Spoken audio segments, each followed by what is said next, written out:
A continuación, Petróleo y Desarrollo.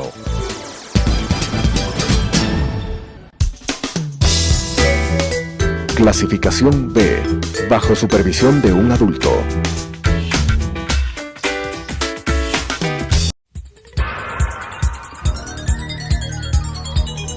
Las opiniones vertidas en este espacio por la producción y dirección del programa son de exclusiva responsabilidad de sus autores y de quienes intervienen en ellos.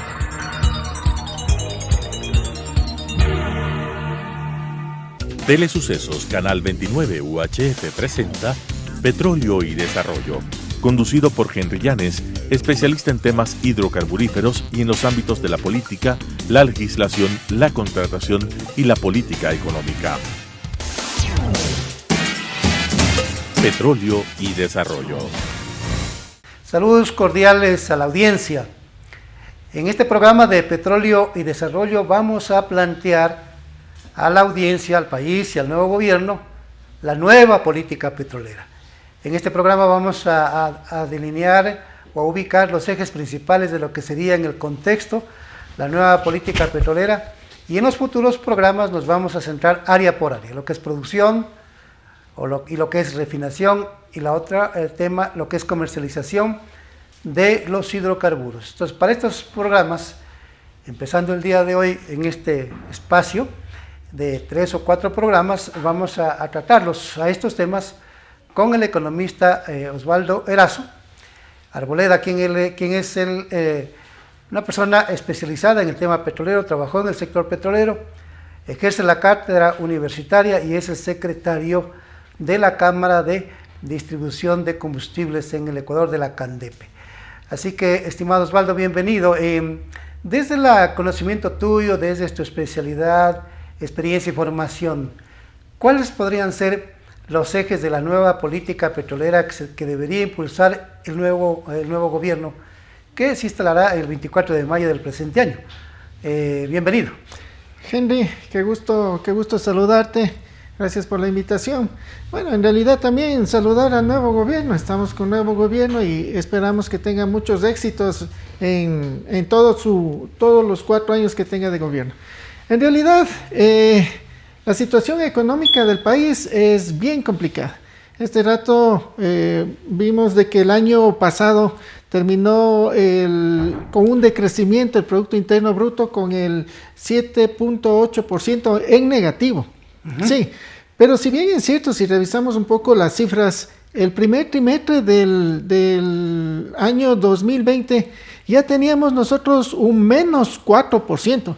Ya. ¿Por qué hago referencia? En comparación con el 19, ¿no? Con relación al 2019. ¿Por qué hago referencia a esto?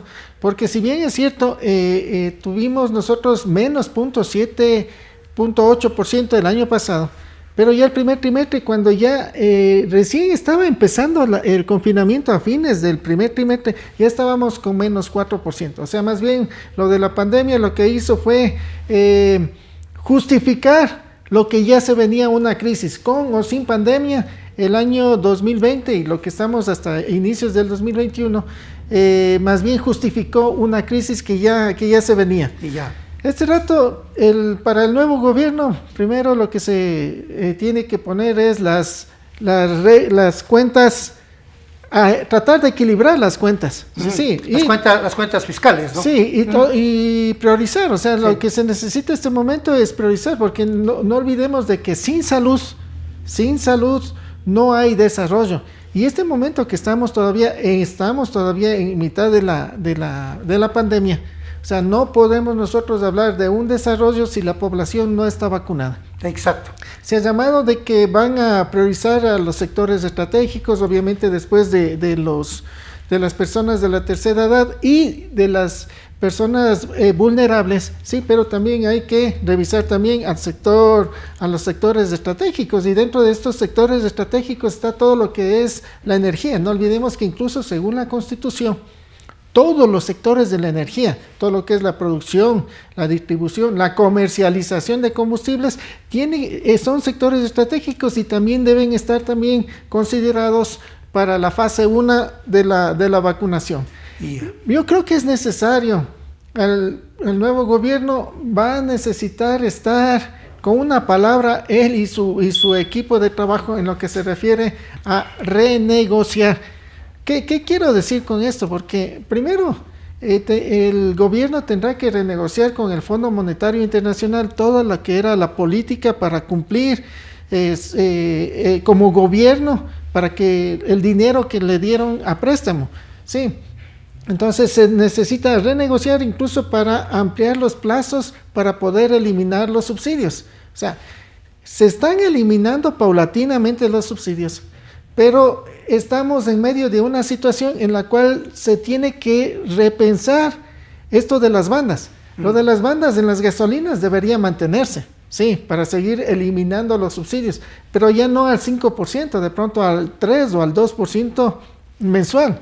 El diésel obviamente tiene que seguir eliminándose el subsidio, pero principalmente tiene que focalizarse lo que es el subsidio del diésel, y mientras no se focalice, el gobierno tiene que idearse una forma de compensación.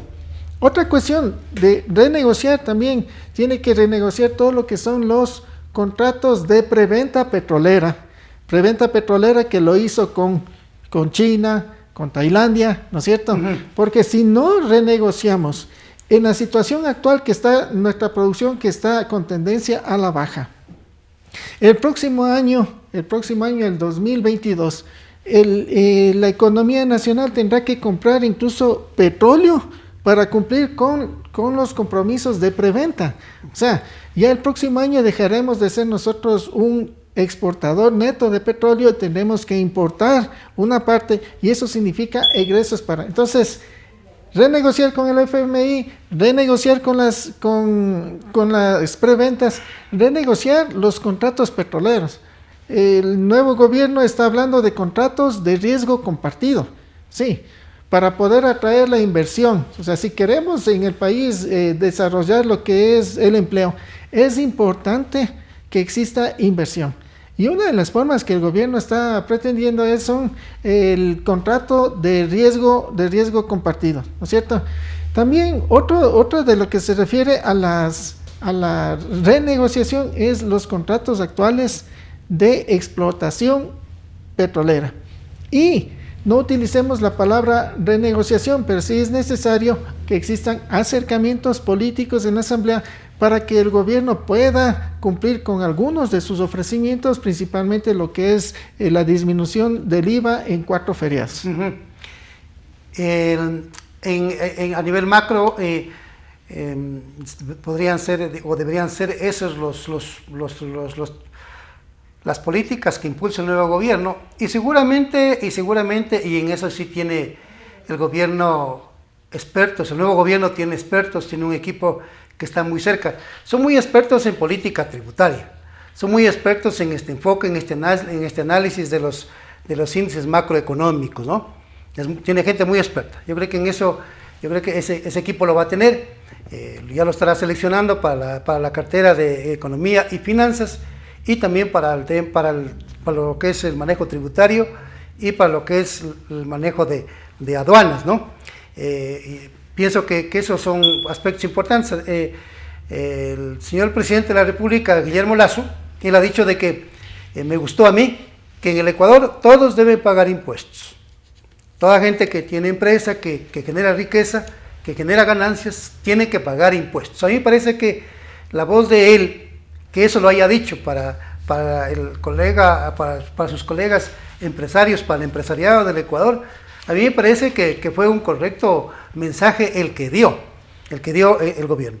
Lo segundo, el tema de que ha dicho, no lo he escuchado yo, pero tú estás haciendo seguimiento a los medios de comunicación, de que van a ir por las áreas estratégicas. Es correcto, que vayan por ahí porque la plata está ahí. En el tema minero, no es probable, no es aceptable, no tiene presentación de que la explotación minera que se está dando en Mirador y en Fruta del Norte sea una explotación de la edad de la piedra, ¿no? De que se lleven todo en concentrado los chinos y los canadienses, ¿no? Y los metales no se fundan en el Ecuador para que el Ecuador sepa qué tipo de metales se están explotando desde el subsuelo ecuatoriano, qué tipo de metales, ¿no? Y entonces es oro, es plata, es cobre, ¿no? Y la ley de minera, como los contratos mineros, me refiero de Mirador y Fruta del Norte, el Estado no participa de una sola onza en la plata, de la plata que se explota, una sola onza del oro que se explota, no, el Ecuador no participa de una libra de cobre, no, el Ecuador lo que participa son de los impuestos, pero allí no hay ninguna novedad porque el empresariado del Ecuador y los trabajadores pagan impuestos, ¿no? La idea es de que el Ecuador participe por lo menos de lo que dice el 408 de la Constitución de la República, que no debe recibir menos del 50% de los beneficios que recibe la empresa privada. Y ojo, señores mineros, de la producción que responde a la empresa privada debe pagar las utilidades de los trabajadores, el impuesto a la renta y otros impuestos. Porque la Constitución no dice que dentro de ese 50% que recibe la empresa privada estén incluidos las utilidades, el impuesto a la renta y otros impuestos. No. Así no es el negocio. Entonces si eso lo cambia el nuevo gobierno, excelente, ¿no? Y lo mismo en el área petrolera. Nosotros le hemos dicho que tiene que impulsar una nueva política petrolera.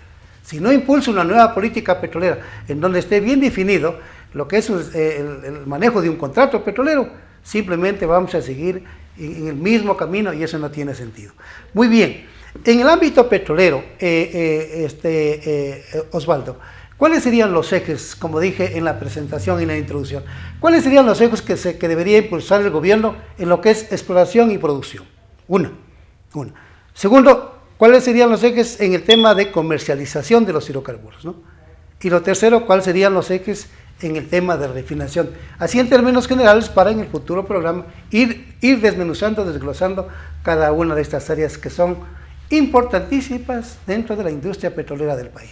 Bueno, primero en lo que es la producción petrolera, como habíamos visto, revisar lo que son los contratos, revisar si se mantienen o no se mantienen, si son rentables los contratos que existen actualmente de la producción petrolera, mantenerlos si es que son rentables para el país y si no cambiarlos en el sector eso de la producción petrolera. A ver, allí Osvaldo, me parece bien, tú eres economista.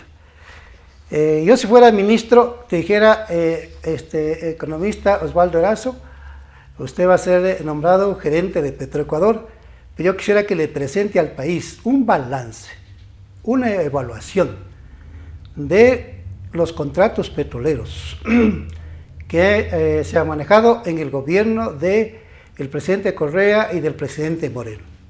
¿Cuánto le quedó por cada barril de petróleo de ingresos al país y cuánto llevó la compañía? Uno, ¿cuánto le pagó anualmente el Estado ecuatoriano a cada compañía en los dos tipos de contrato? De prestación de servicios y de servicios específicos. ¿Cuánto le pagó a cada compañía por cada barril de petróleo? Anual, y anualmente, ¿cuál fue el monto que llevó cada compañía? Y luego el conjunto de compañías. Eso año por año. 2007, 2008, 2009, 2010, 2011, así sucesivamente hasta el 2020. Si yo fuera ministro, eso hiciera y le presentara al país. Mire, de este contrato por cada barril de petróleo, esto llevó la compañía y esto le quedó al país. Y ahí vamos a ver que el Estado, esa distribución de la renta petrolera, porque ese estudio de la renta petrolera, la balanza está a favor de las contratistas. Entonces allí sí tiene que cambiar, pero para cambiar tiene que hacer una evaluación, porque digamos no es ir a tontas y a ciegas, sino ir contrato por contrato y compañía por compañía. Yo creo que sí, es la mejor metodología. Totalmente de acuerdo. El análisis tiene que ser contrato por contrato, exacto, verificar si hubo beneficio para el país. Exacto. O sea, el beneficio no es solo para las privadas, es la riqueza nacional. Exacto. Y quien debería tener el mayor porcentaje de rentabilidad o de ganancia tiene que ser necesariamente el Estado. O sea, debe haber un análisis contrato por contrato. Exacto. El ingeniero René Bucarán, que fue gerente del consorcio CP Texaco, él en un medio de comunicación, en una entrevista, me dijo: Henry, si la compañía lleva 14-15% de utilidad neta, de ganancia, dijo, es un contrato beneficioso para la compañía. Eso me dijo. Entonces, claro, yo ahí sintonicé bien lo que él me dijo, porque él él era ingeniero petrolero, ¿no? Que ha sido gerente en otros países, ¿no? Donde operaba Texaco, pero también obviamente fue gerente en el Ecuador por los 20 años en la que operó Texaco en el Ecuador a través del consorcio CP Texaco. En lo que se refiere a la refinación petrolera, hay muchos problemas en la principal refinería estatal, lo que es la refinería. ¿Qué pasó con lo que venía haciendo el señor René Ortiz? En buena hora le faltó tiempo, verás, porque querían hacer una gestión privada para la refinería de Esmeraldas. En buena hora le faltó tiempo, y le faltó tiempo para algunas cuestiones, que en buena hora, porque realmente salían algunas cuestiones de que de pronto él se entendía. Pero hablaba de que iba a la gestión privada de la refinería estatal. No olvides lo que quiso sacar al mercado de valores también, lo que fue Petroecuador, que el mismo gobierno le dijo, vea, esto no hay cómo hacerle. Hablaba de acciones, ¿no? Hablaba de acciones, bueno. Ponerlas en el mercado bursátil, ¿no? Sí, o sea, es necesario, ¿cierto? O sea, en lo que es Petroecuador, este rato que ya lo fusionaron, que fusionaron dos problemas, y dos problemas no hacen una solución, sino hacen un problema más grande. Exacto. Y a la final, Petroecuador tiene activos productivos y hay activos improductivos. Exacto. Improductivos como las estaciones de servicio en frontera. Petroecuador es dueño de las estaciones de servicio en frontera. Tanto en el norte, en el sur, en el oriente, las estaciones de servicio. Y hay que ver si en realidad esas le generan rentabilidad al Estado, si cumplieron con su función de disminuir el consumo de combustibles en frontera, y si disminuyó el subsidio con la presencia de Petroecuador en frontera. Controlar el contrabando, el subsidio, yo no creo que es función de Petroecuador. O sea, son situaciones de que deberían analizarse. ¿Qué es rentable para el Estado? Se queda conmigo. ¿Qué no es rentable? Entrego al sector público. Claro, digamos, el sector público... al sector privado, perdón. Debería entonces racionalizar eso, pero dos cosas. ¿No crees que Osvaldo debería, en la parte financiera, en la parte económica, no crees que el señor presidente Lazo le debería pedir a Petroecuador y al señor ministro René Ortiz a que le presenten estados financieros actualizados y auditados a diciembre del año 2020? Eso debería ser lo lógico, o sea, la empresa, ¿Tendrá Petroecuador eso? Toda empresa debe tener su balance. Toda empresa, pero un balance que sea actualizado y valorado y auditado. La empresa más grande del país debería tener, o sea, te digo debería tener, porque hasta el momento estamos nosotros mediados de abril y todavía no hay un balance confirmado de la situación de Petroecuador. O sea, debería existir un balance mínimo para saber qué es lo que tengo, cuáles son los activos que tiene Petroecuador, qué es lo que yo puedo mejorar en función de eso. O sea, si yo tengo un análisis de lo que tengo, de lo que existe, puedo yo proyectar en qué es lo que tengo que hacer un plan de acción para mejorar o para cambiar. El nuevo ministro de Recursos Naturales, no renovables, y el nuevo presidente ejecutivo de Petroecuador, nosotros recomendamos que les pidan a las autoridades salientes que les presenten el estado financiero actualizado y auditado de Petroecuador al 31 de diciembre del año 2020 para que puedan trabajar y tomar decisiones el nuevo gobierno. La otra pregunta, estimado Osvaldo, el tema de ¿cuál es tu opinión respecto de el paro interprovincial que lunes y martes está suspendida las actividades del sector del volante, que cumple un desarrollo, un papel, un rol muy importante en el desarrollo económico y de servicios en el país? ¿Cuál es tu criterio respecto de esta acción que viene desarrollando la clase del volante? El diésel es un insumo para lo que es el transporte, es el principal insumo para la transportación de pasajeros, para transporte pesado. Y obviamente si me están subiendo los precios y no puedo yo compensar de alguna manera, obviamente que se genera malestar.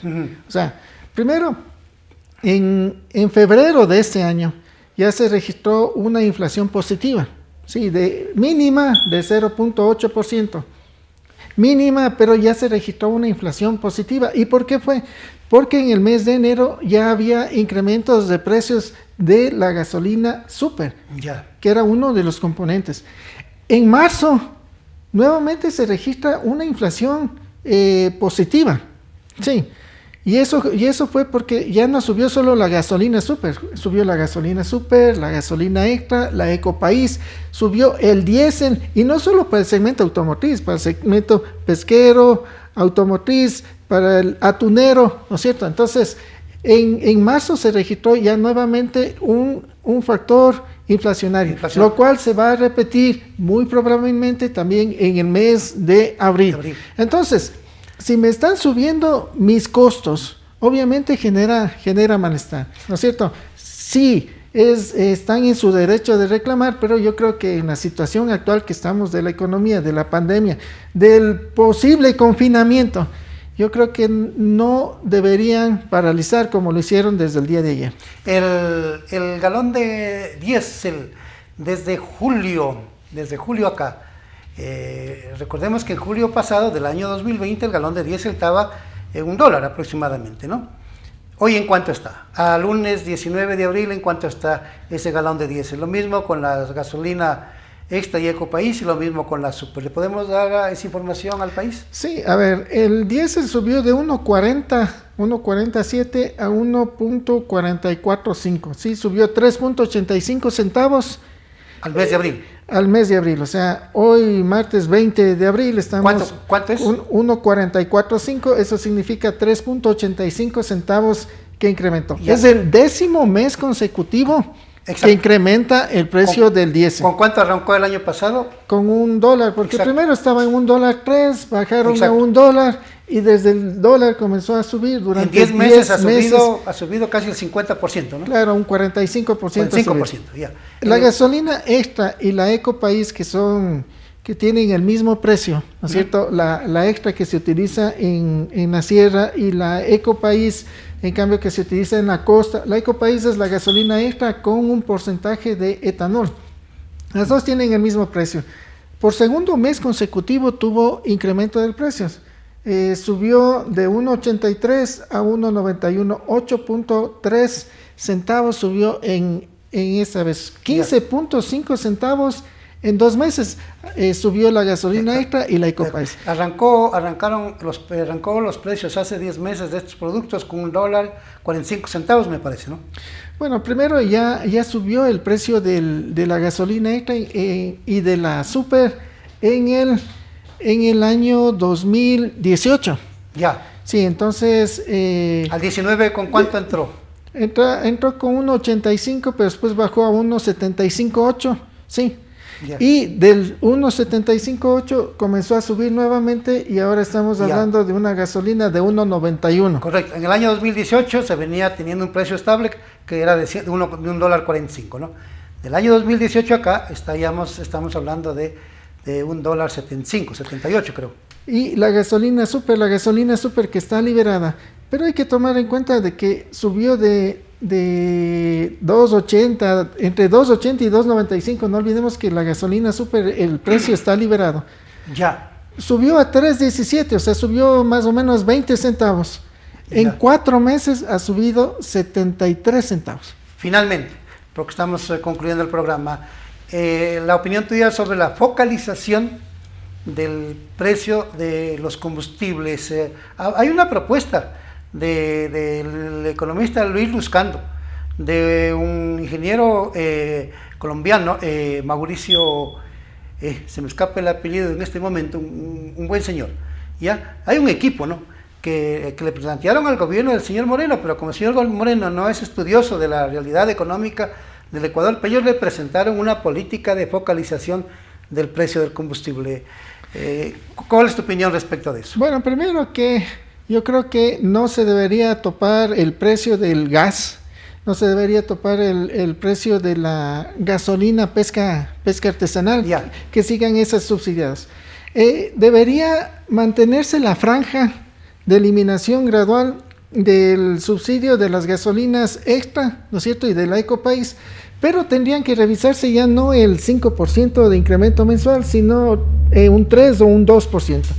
Y sí es necesario que se focalice el subsidio al diésel. O sea, por medios de sistemas o lo que sea, Ya. pero sí es necesario que se focalice lo del precio del diésel y mientras no se focalice debería existir una compensación. Una pregunta finalísima. ¿El transporte de carga de pasajeros en el país, todo ese transporte se moviliza con diésel? Sí, todo lo que es, 100%. todo lo que es maquinaria pesada utiliza diésel y como los precios todavía están subsidiados y a este gobierno le queda todavía un mes más, es muy probable que el 11 de mayo tengamos un nuevo ajuste de precios al alza. Perfecto.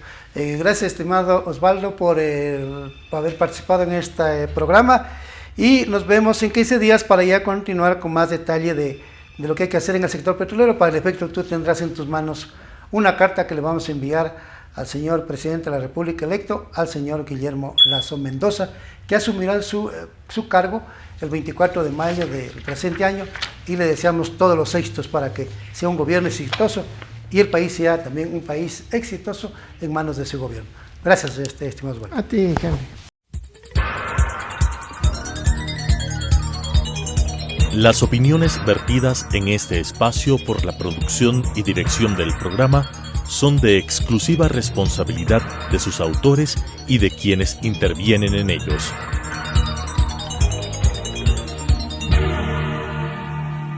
Telesucesos Canal 29 UHF presentó Petróleo y Desarrollo, conducido por Henry Llanes, especialista en temas hidrocarburíferos y en los ámbitos de la política, la legislación, la contratación y la política económica. Petróleo y Desarrollo.